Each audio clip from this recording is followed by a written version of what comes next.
Cümleten selamun aleyküm hanımlar. Diva Patik YouTube kanalıma hepiniz hoş geldiniz. Bugün birlikte iki şiş dikişsiz çok güzel, çok kolay bir patik yapacağız. Ben patiğimde krem ve patlıcan moru olmak üzere iki tane normal patiklik ip kullandım. Şişlerim 3 numara. Modelim de şöyle. Hanımlar çok güzel, çok şık, çok hoş bir model oldu. Patiğimiz bu şekil. Tabanımız, patiğimizin topuğu, hiçbir yerinde dikişimiz yok. Çok kullanışlı, gösterişli, hoş bir model oldu. Hanımlar, bu patik benim elimin ölçülerine göre 37, 38 ve 39 numara ayaklar için uyumlu oldu. Daha büyük yapmak isteyenler şu yan haroşa sayılarını benden birkaç sıra fazla yapabilir. Küçük yapmak isteyenler de yan haroşa sayılarını, yani buraları benden birkaç sıra eksik yapabilirler. Hemen patiğimi kenara bırakıyorum. Birlikte başlayalım. Bu modelli tarafından başlayacağız hanımlar. Ön taraftan başlayacağız patiğimize. Şöyle krem ipim ile bu şekilde 27 ilmek atacağım. 1, 2, 3, 4, 5, 6. Bu şekilde 27 adet ilmeğimizi atalım gelelim. 27 ilmeğimi attım geldim hanımlar. Hemen şu ucumuza bir düğüm atıyorum. Geri döndüm.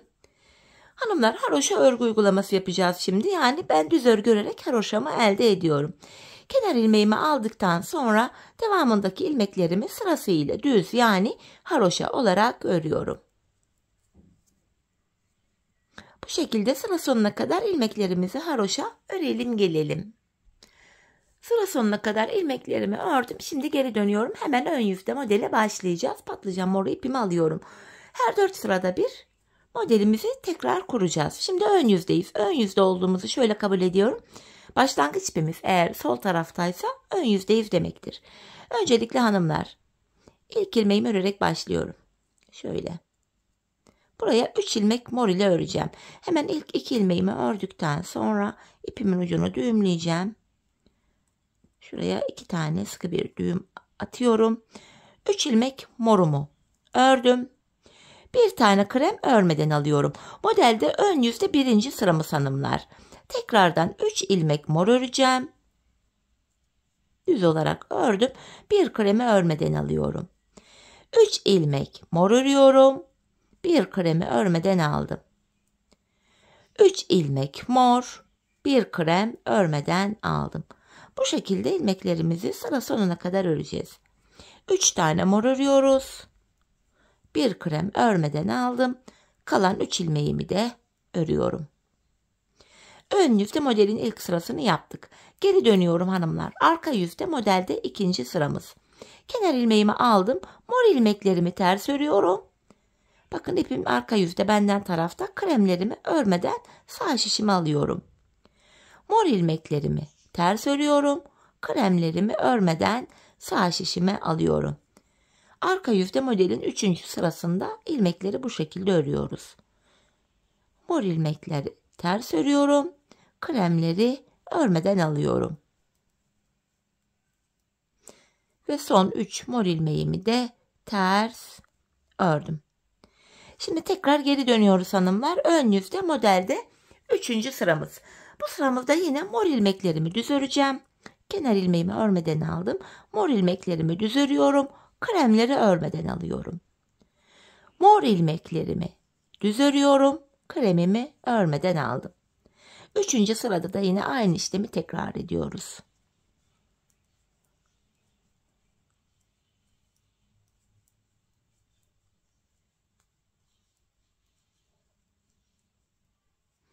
Evet, son 3 ilmeğimi de yine ördüm. 3. sıramızı yaptık.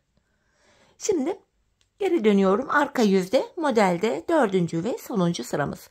Kenar ilmeğimi aldıktan sonra ilmeklerimin tamamını düz olarak örüyorum arka yüzde. Bu şekilde bakın, kremlerimi de düz örüyorum. Mor ilmeklerimi de düz örüyorum. Hepsini düz olarak örüyorum hanımlar.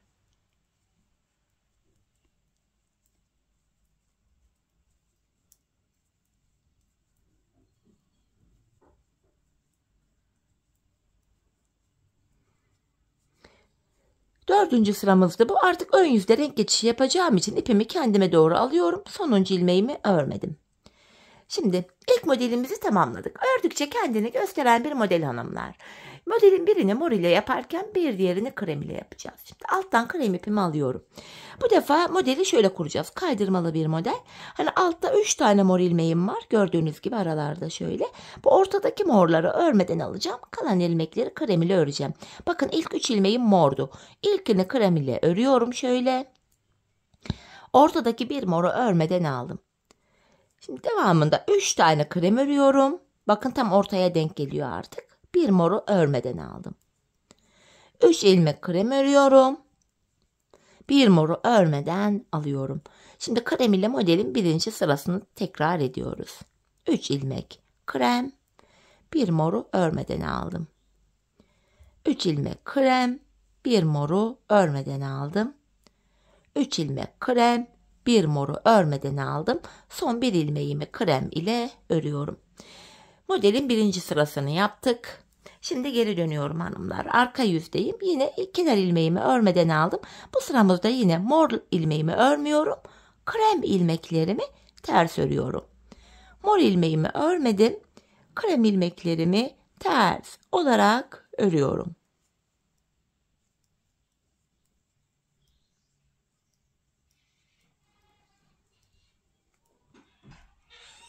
Bu şekilde hanımlar. Bu şekilde yine morumu örmeden aldım. Son bir kremimi ters ördüm. Modelin ikinci sırasını yaptık hanımlar. Şimdi ön yüzde modelde üçüncü sıramız. Kenar ilmeğimi alıyorum. Mor ilmeklerimi örmüyorum. Kremlerimi düz örüyorum. Mor ilmeğimi örmeden aldım. Krem ilmeklerimi düz örüyorum. Mor ilmeğimi örmeden aldım. Krem ilmeklerimi düz örüyorum. Ön yüzde üçüncü sıramızda ilmekleri bu şekilde örüyoruz hanımlar. Kremlerimi ördüm. Morumu örmeden aldım. Ve son bir krem ilmeğimi de örüyorum. Geri dönüyorum. Arka yüzde modelin dördüncü ve sonuncu sırası. Burada kenar ilmeğimden sonra diğer ilmeklerimin tamamını düz olarak örüyorum. Böylece ikinci modelimizi de tamamlamış olduk hanımlar. Model bu şekilde kurulacak.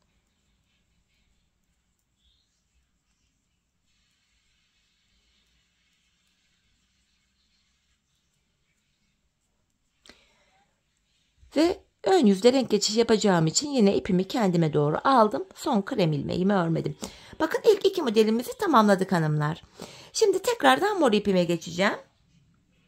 Üçüncü modeli yapacağız. Hanımlar mor modeller aynı hizada aynı sayılarla aynı şekilde yapılırken krem modellerde aynı hizada aynı sayılarla aynı şekilde yapılıyor. Yine burada ilk 3 ilmeğimi bakın ilk mor modelde olduğu gibi modelin birinci sırası yine. Birinci sıraya geri döndük. İlk 3 ilmeğimi mor ile ördüm. Bakın şuralarda 3'er tane krem vardı. Ortadaki bir kremi örmeden alıyorum. 3 ilmek mor örüyorum. Bir kremi örmeden alıyorum. 3 mor, bir kremi örmeden aldım.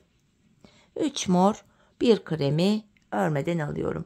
Model bu şekilde ilerliyor hanımlar. Sıra sonuna kadar yapacağız. Yine arka yüzde ve mor ilmekleri ters öreceğiz.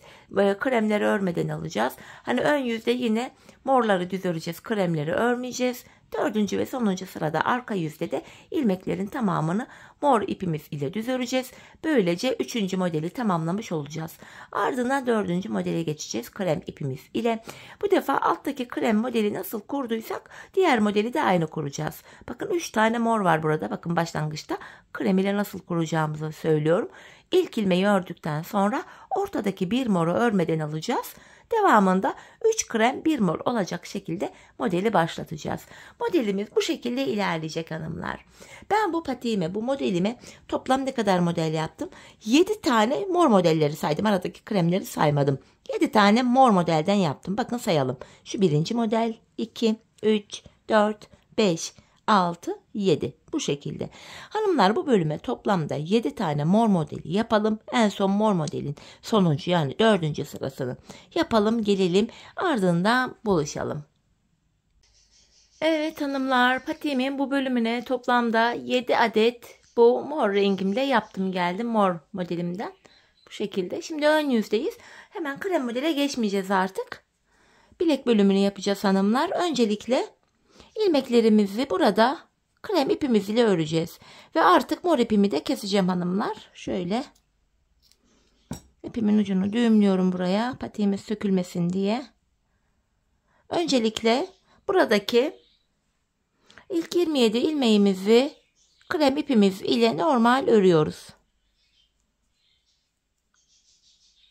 Şöyle ipimin ucunda gizleyerek getirdim.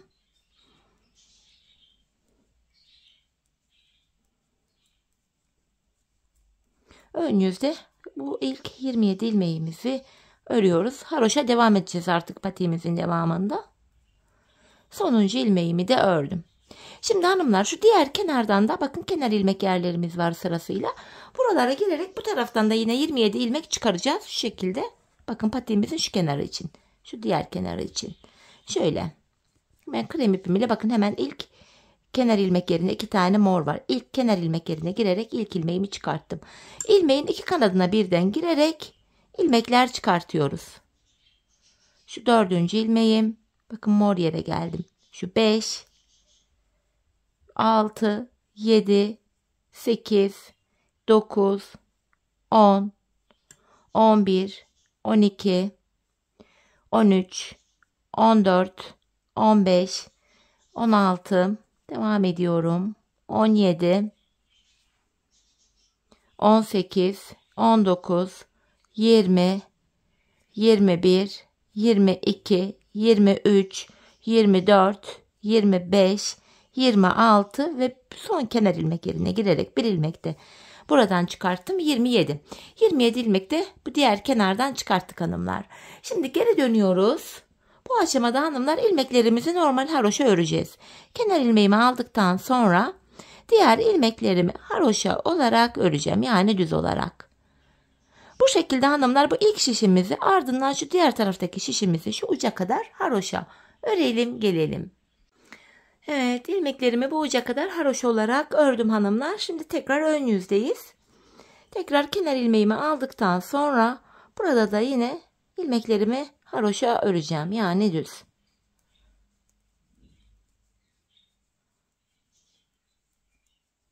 Bu şekilde hanımlar hem ilk şişimizi ardından da şu diğer taraftaki ilmeklerimizi örelim gelelim. Evet, diğer uca kadar ilmeklerimi ördüm. Şimdi geri dönüyorum. Arka yüzde hanımlar hem kesim yapacağız hem kenarlar ayrılacak. Bu aşamada sayarak gideceğim. Kenar ilmeğim ile birlikte toplamda 22 adet ilmeğimizi öreceğim. Sağ ve sol kenarımızda 22'şer tane ilmeğimiz olacak çünkü. Bakın 4, 8 ilmek olmuş. 9, 10, 11, 12, 13, 14, 15, 16, 17, 18, 19, 20, 21, 22 ilmek ördüm. Şimdi ilmekleri ikişer ikişer keseceğim. Ortada 10 tane kesim yapacağım. 10 ilmek kesilecek. Bakın ikisini bir örüyorum. Şu birinci kesimim. İkinci. 3. 4. Hemen diğer şişten devam edeceğiz. Şu 5. kesimim. 6. 7. 8, 9, 10. 10 ilmek de buradan kestik. Bakın tam patiğimizin şu bölümünü oluşturduk. Tam burayı. Şimdi burada da 22 ilmek kaldı. Kalan 22 ilmeği öreceğiz. Dilerseniz sayarak gidelim. Şu ilk ilmeğim. Şu 2, 3, 4, 5, 6, 7, 8, 9, 10, 11, 12, 13, 14, 15, 16, 17, 18, 19, 20, 21, 22.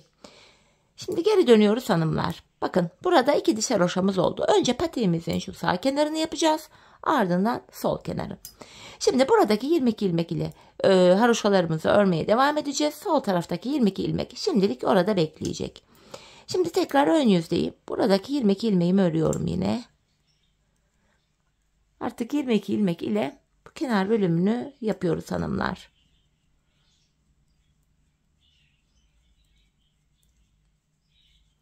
Önce sağ kenar.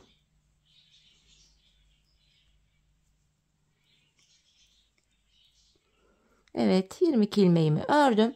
Şimdi geri dönüyorum hanımlar. Arka yüzdeyim. Kenar ilmeğimden sonra devamındaki ilmekleri de yine haroşa örüyorum. 22 ilmek ile haroşalarımız bu şekilde örülecek burada.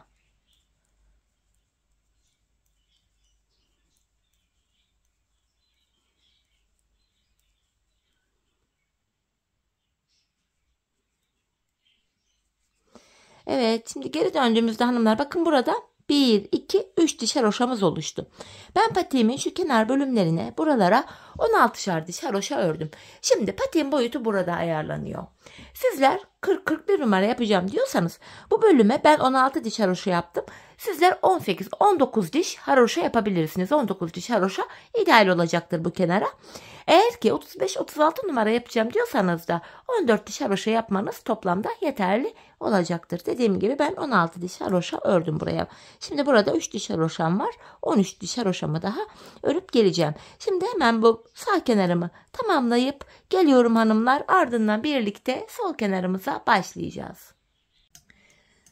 Evet hanımlar, bu bölüme tamına 16 diş 16 sıra haroşamı yaptım geldim. Şimdi ilmeklerimi keseceğim. Böylece sağ kenarımızı bitirmiş oluyoruz hanımlar.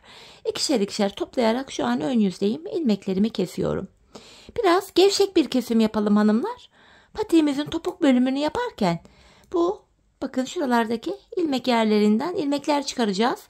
İlmeklerimizi kolay bir şekilde çıkartabilmek için gevşek bir kesim yapmamızda fayda var.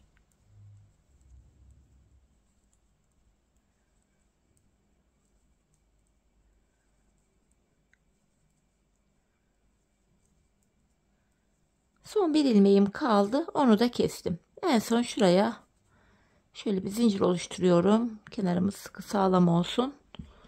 İpimizi kesiyorum artık. Sağ kenarımız bitti. Şimdi sol kenara başlayacağız hanımlar. Hemen şu iç bölümden kenarımıza başlayacağız. Şöyle krem ipimi bakın şu bölümden ekleyeceğim ön yüzde. Diğer tarafa nasıl yaptıysak sağ kenarı, sol kenarı da aynı şekil yapıyoruz hanımlar. Burada da yine haroşalarımızı örüyoruz. Hemen ikinci ilmekten sonra şuraya da düğümümü atacağım. İlmeklerimi örüyorum.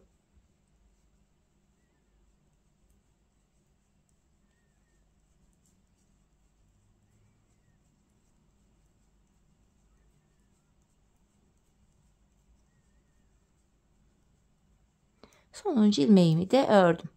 Geri dönüyorum, arka yüzdeyim. Arka yüzde de yine ilmeklerimi öreceğim hanımlar. Şimdi buradaki 22 ilmek ile sol kenarımızı örüyoruz.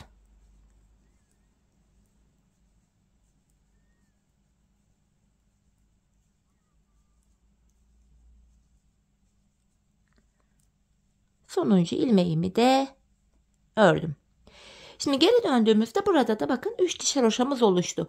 Ben şu kenara toplamda 16 diş haroşa yaptım. Burayı da aynı sayıda yapacağım.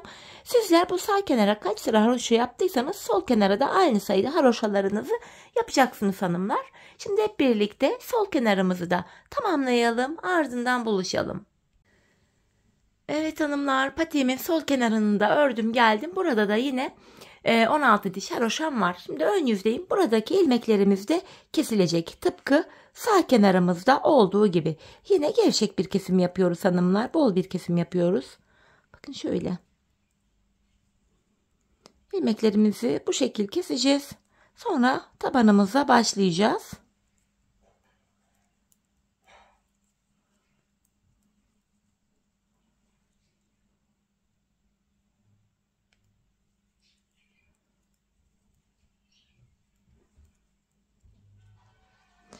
İlmeklerin tamamı bu şekil kesiliyor. Son bir ilmek kaldı. Bunu da kestim. Artık ipimizi burada kesmeyeceğiz hanımlar. Bu bölümde bu ilmekten itibaren yanlardan ilmekler çıkaracağız. Bakın şeklimiz, görüntümüz bu. Şimdi tabanımız için şöyle bir tık daha uzun şiş kullanacağım hanımlar. Kapalı uçlu bu şekil. Dileyen müfnalı şiş de kullanabilir. Hangisi kolayınıza gidiyorsa. Hemen şu ilmeğime şöyle şişimi taktım. Buralarda kenar ilmek yerlerimiz var hanımlar, gördüğünüz üzere. Hemen buralardaki kenar ilmek yerlerine sırasıyla bakın. İlmeğin iki kanadına birden girerek ilmekler çıkartıyoruz. Şöyle. Bu şekilde ilmekler çıkartıyoruz hanımlar sırasıyla. Hanımlar bu bölümden ilmek çıkartmaya başlayacağız. Şu uca kadar geleceğiz. Ardından şu diğer kenara kadar böyle ilmek çıkartmaya devam edeceğiz. Ben şu kenardan şu diğer uca kadar toplamda 84 ilmek çıkarttım. Siz şuralardaki haroşa sayılarını benden az yaptıysanız ilmek sayınız 3-5 ilmek eksik çıkacaktır. Ya da buradaki haroşa sayılarını fazla yaptıysanız ilmek sayınız 84 değil de 84'ten fazla çıkacaktır doğal olarak. Dediğim gibi ben buradan şu bölüme kadar toplamda 84 ilmek çıkarttım. Şimdi hep birlikte şu bölüme kadar ilmeklerimizi çıkartalım, gelelim. Evet hanımlar, şu diğer uca kadar ilmeklerimi gördüğünüz gibi çıkarttım, geldim. Şimdi geri dönüyorum, arka yüzdeyim. Bu sıramızda hanımlar kenar ilmeğimi aldıktan sonra ilmeklerin tamamını sıra sonuna kadar yine düz olarak örüyorum. Sıra sonuna kadar ilmeklerimizi bu şekil örelim, gelelim. Evet, ilmeklerimi ördüm hanımlar. Şimdi ön yüzdeyiz. Burundan başlayarak tabanımıza geçeceğiz hanımlar. Öncelikle ayrım şöyle yapılacak, taban ayrımı. Ben bunun için burada öncelikle 6 ilmek ayırıyorum. Şimdi taban ayrımı şöyle yapılıyor. Komple ilmek sayısından benim 84 ilmeğim var. Buruna ayırdığım ilmeği çıkartıyorum. Yani 6 ilmeği. 84'ten 6'yı çıkarttım. Geriye 78 ilmek kalıyor. 78 ilmeği de iki yana eşit paylaştırınca yanlara 39'ar ilmek düşüyor. İlmek sayınız kaç olursa olsun hesaplama bu şekilde yapılacak hanımlar. Şimdi tabanımızı yapabilmek için öncelikle yanlara 39 ilmek düşüyordu benim sayılarımda. Bu ilk 39 ilmeğimizi örmemiz gerekiyor. Bu şekilde kenara öncelikle 39 adet ilmeğimizi öreceğim. Sayalım kaç ilmek olmuş? 3, 6, 9, 11 ilmek olmuş. 12, 13, 14, 15, 16, 17, 18, 19, 20, 21, 22, 23, 24, 25, 26, 27, 28, 29, 30, 31, 32, 33, 34, 35, 36, 37, 38, 39 ilmek ördüm. Şimdi patiğimizin burun kısmı için 6 ilmek daha öreceğim. 1, 2, 3, 4, 5, 6. Saydığımız anda şu sol tarafta da 39 ilmek kalıyor. Şimdi 6 ilmekten sonra geri dönüyorum. Bu taban bölümde ipimiz hep karşıda olacak. İlk ilmeği örmeden alacağız. Şu ikinci ilmeğim 3, 4, 5, 6. Buruna ayırdığımız 6 ilmeği tekrar ördüm, geri dönüyorum. Şimdi ön yüzdeyiz. Tabanımız 12 ilmek olacak. 12 ilmek olana kadar da her sırada yanlardan birer ilmek örerek bu tabana ekleyeceğiz. Yine ipim karşıda, ilk ilmeğimi örmeden aldım. 2, 3, 4, 5, 6. Bir ilmek de kenardan alarak örüyorum. 7. Geri döndüm. İp karşıda ve ilk ilmeğimi örmeden alıyorum.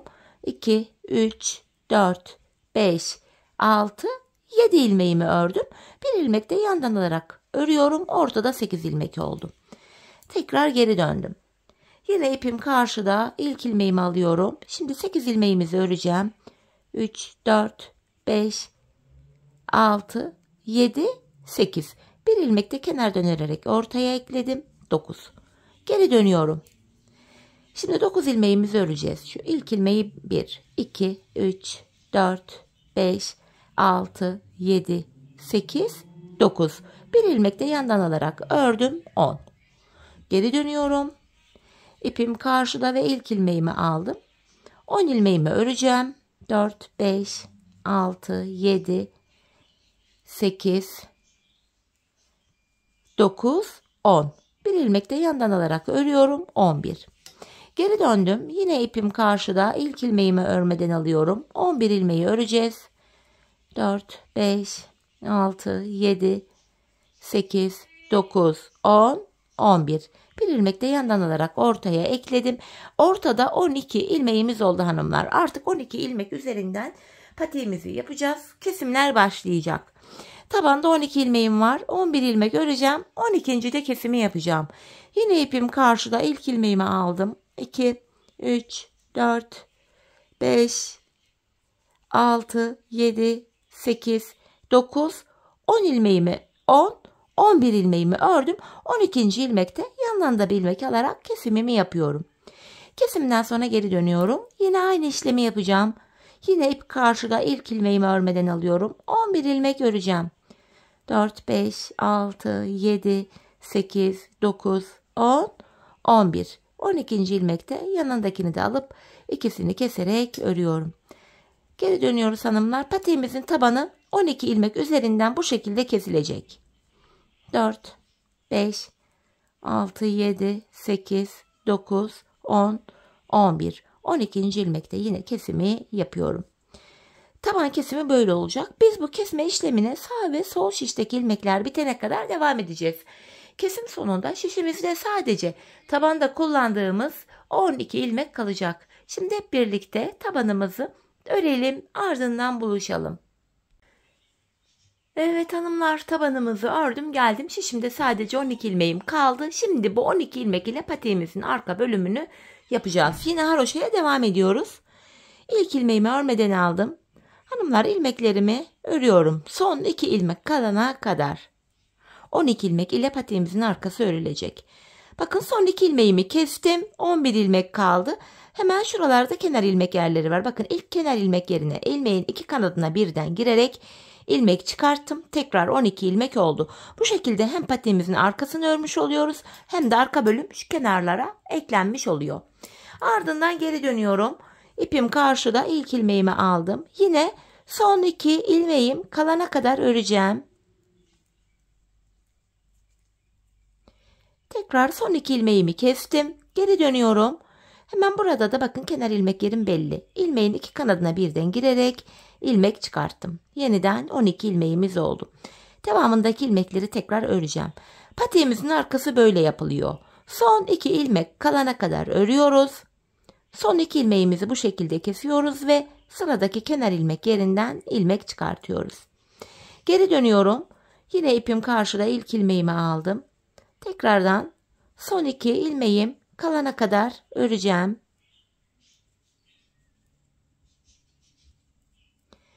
Son 2 ilmeğimi kestim. Geri dönüyorum ve sıradaki kenar ilmek yerinden bakın burada da ilmek çıkartıyorum. Hanımlar, biz bu işleme şu son kenar ilmek yerlerine gelene kadar, yani şuralara gelene kadar devam edeceğiz. Şimdi hep birlikte patiğimizin arka bölümünü tamamlayalım gelelim. Evet hanımlar, patiğimin topuğunu tamamladım geldim. Son kenar ilmek yerlerine gelene kadar bu şekilde ördüm. Artık ilmeklerimi keseceğim. İkişer ikişer toplayarak kesimimi yapıyorum.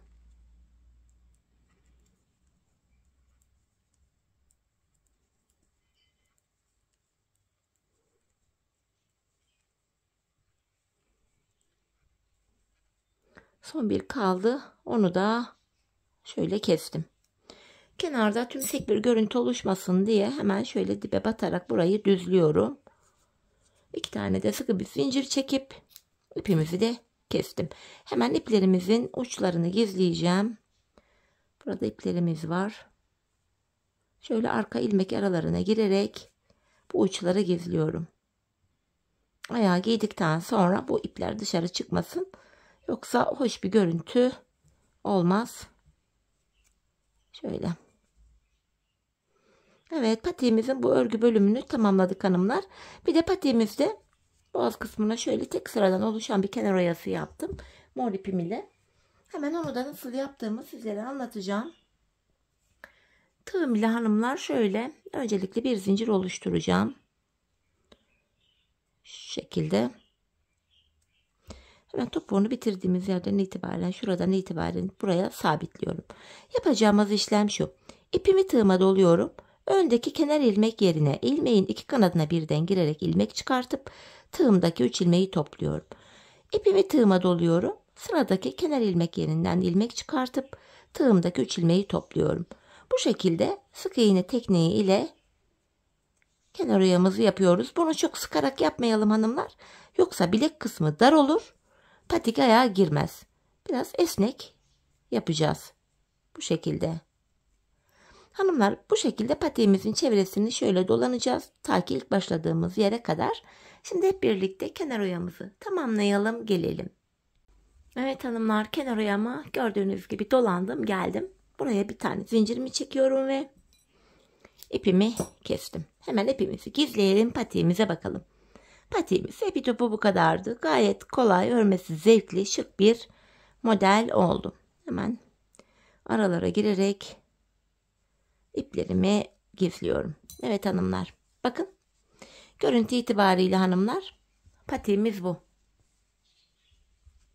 Gördüğünüz gibi gayet esnek, ayağı saran bir modeli oldu. Hemen ayakta da görelim. Ayaktaki duruşuna da bakalım birlikte.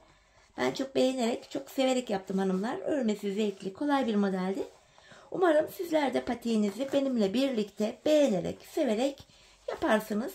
Yapacak olanlara da şimdiden kolay gelsin diyorum. Evet hanımlar, patiğimizin ayaktaki duruşu da işte bu şekilde mankenimize de giydirdik.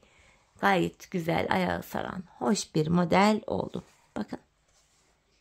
Tabanımız, topuğumuz. Model bu. Evet, yine birlikte güzel bir modelin daha sonuna geldik. Umarım sizlere faydalı, hoş bir video olmuştur.